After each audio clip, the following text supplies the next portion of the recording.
تو لہٰذا اگر دیکھا جائے تو ان کے آرمی چیف بننے کے امکانات بالکل نہ ہونے کے برابر ہیں۔ ان کے بعد جو سینیارٹی لسٹ ہمارے سامنے آتی ہے وہ ہے جنرل ساحر شمشاد مرزا، جو سینیارٹی لسٹ میں پہلے نمبر پر آتے ہیں، لیکن ان کی جو تعیناتی ہے اس حوالے سے بھی دلچسپ ایک معاملہ یہ ہے کہ جو پہلے 3 سینیارٹی لسٹ میں جنرلز ہیں جن میں جنرل اظہر عباس، جنرل ساحر شمشاد مرزا اور جنرل نعمان محمود راجہ، یہ تینوں جنرل بلوچ ریجمنٹ سے ان کا تعلق ہے۔ یہ اپریل 2023 میں ریٹائرڈ ہو رہے ہیں۔ اگر ان میں سے کسی جنرلز کی تقرری کی جاتی ہے تو یہ ان کی مدت ملازمت 5 ماہ کے بعد ختم ہو جائے گی۔ تو اب دیکھنا یہ ہے کہ وزیر اعظم اور موجودہ حکومت جو بھی نومبر تک ہوتی ہے وہ کیا فیصلہ کرتے ہیں، یہ آنے والا وقت ہی ہمیں بتائے گا۔ لیکن سینیارٹی لسٹ میں دیکھا جائے تو ساحر شمشاد مرزا اس وقت سب پہ ٹاپ پہ ہیں اور ان کی آرمی چیف بننے کے امکانات بہت زیادہ ہیں، کیونکہ وہ نہ صرف جو جنرل باجوہ ہیں ان کے پسندیدہ جنرلز میں شامل ہیں، بلکہ دیگر جو عسکری قیادت ہے ان پر بھی وہ کافی اعتماد کرتے ہیں۔ ساحر شمشاد مرزا، ان کا تعلق چکوال کے شہر ملہال، چکوال کا ایک گاؤں ہے ملہال مغلاں، وہاں سے ہے۔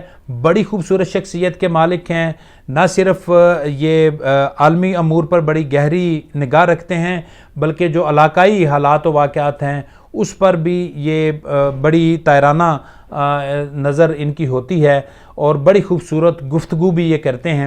اس سے قبل ہم دیکھتے ہیں تو یہ کور کمانڈر راول پنڈی، ان کی تقرری سے پہلے یہ GHQ میں بھی رہے، D G intelligence, D G military operation کے عہدے پر بھی انہوں نے خدمات انجام دیں۔ DI خان میں یہ انفینٹری 40 انفینٹری ڈویژن کو یہ لیڈ بھی کر چکے ہیں۔ تو ان کے بعد اگر ہم دیکھتے ہیں دوسرے نمبر پہ تو ہمارے پاس جو سینیارٹی لسٹ آتی ہے وہ لیفٹیننٹ جنرل اظہر عباس ہیں۔ یہ ان دنوں chief of general staff general GHQ میں یہ ڈیوٹی انجام دے رہے ہیں۔ بڑی خوبصورت شخصیت کے مالک ہیں یہ بھی۔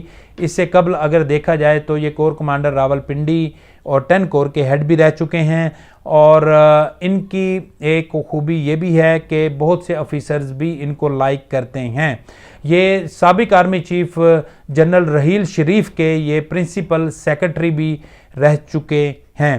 اگر ہم دیکھیں کہ اس سے پہلے جو سابق 5 chairman joint chief of staff committee ہیں وہ ایزنی کے عہدے، یعنی کہ جو اس وقت یہ جس عہدے پر تعینات ہیں انہی میں سے ان کا انتخاب ہوا ہے۔ تو قوی امکان ہے کہ اگر ان کو آرمی چیف تعینات نہیں کیا جاتا تو یہ شاید chairman joint chief of staff committee ضرور بن جائیں گے۔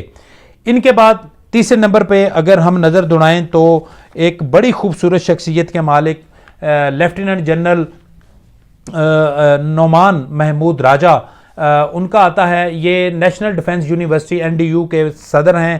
اس سے پہلے یہ پشاور میں کور کمانڈر بھی تعینات رہ چکے ہیں اور مختلف مقامات پر یہ تعینات رہے اور وہاں پہ انہوں نے بڑی خوبصورت اپنی سروسز جو ہے وہ آرمی کی وہ انجام دی ہیں۔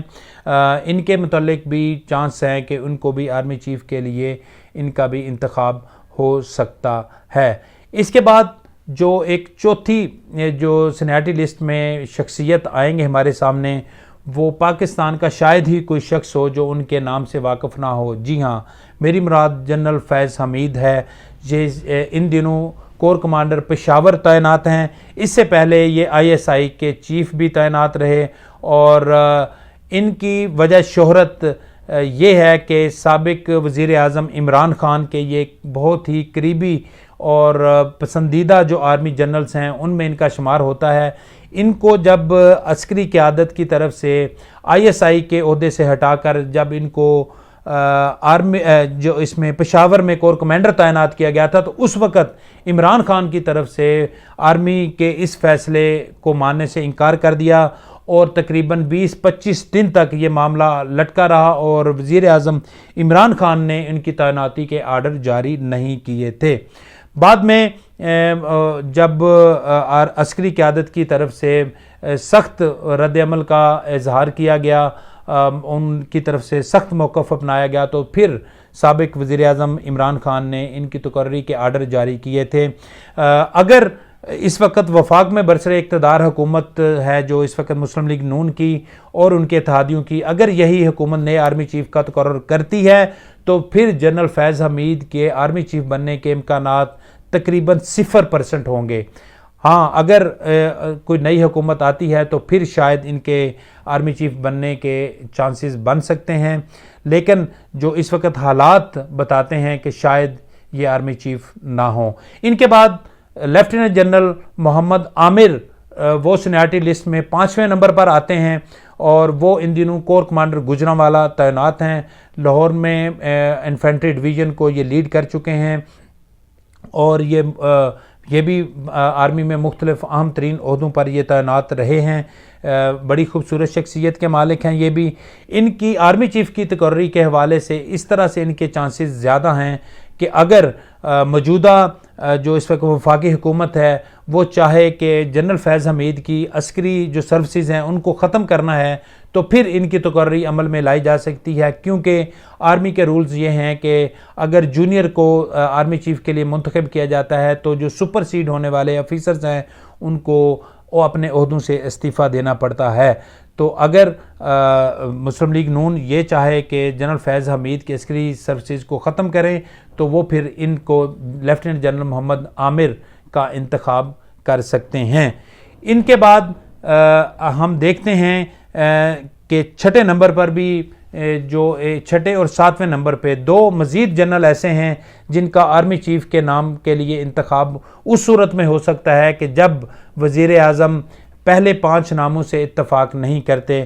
اور 6 نمبر پر ہمارے پاس جو اس وقت سینیارٹی لسٹ میں آئیں گے وہ لیفٹیننٹ جنرل چراغ حیدر بلوچ ہیں۔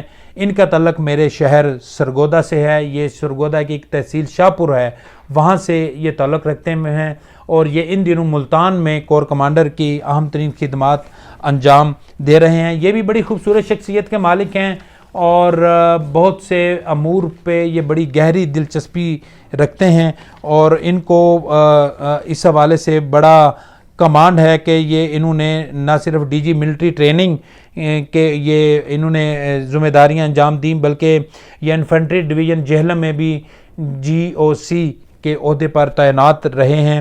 اگر ان میں سے کسی کا انتخاب نہیں ہوتا اس سے پہلے تو پھر ان کا انتخاب ہوگا۔ ان کے بعد 7ویں نمبر پر سینیارٹی لسٹ میں جو شخصیت ہیں یہ بھی بڑی معروف شخصیت ہیں، اور ان دنوں یہ بھی مختلف سیاسی اور عوامی حلقوں میں زیر بحث ہیں۔ جی ہاں، ان کا نام ہے لیفٹیننٹ جنرل ندیم انجم شیخ، یہ جو ان دنوں ISI کے چیف ہیں، اور نہ صرف جو عسکری قیادت ہے ان کے ساتھ ان دنوں یہ ان کے اچھے تعلقات، یعنی کہ جنرل باجوہ کے ساتھ یہ اچھے تعلقات ہیں، اور ان کی ٹیم کا یہ اہم حصہ ان کو سمجھا جاتا ہے۔ اس سے پہلے یہ کراچی میں کور کمانڈر بھی تعینات رہ چکے ہیں۔ وزیرستان اور کرم ایجنسی اور دیگر اہم جگہوں پر انہوں نے خدمات انجام دی ہیں۔ اب دیکھنا یہ ہے کہ یہ تمام جو جنرلز جن کے 7 نام میں نے آپ کے اور ان کی جو موجودہ پوزیشنز ہیں وہ آپ کے سامنے رکھی ہیں، ان میں سے جو ایک اور دلچسپ بات وہ میں نے آپ کے سامنے پیش کروں گا کہ وہ یہ ہے کہ جو پہلے سینیارٹی لسٹ میں 3 نام ہیں وہ اپریل 2023 میں ریٹائرڈ ہونے والے ہیں۔ اگر ان میں سے کسی کا انتخاب نہیں ہوتا تو پھر یہ سینیارٹی لسٹ میں یہ اوپر آ جائیں گے۔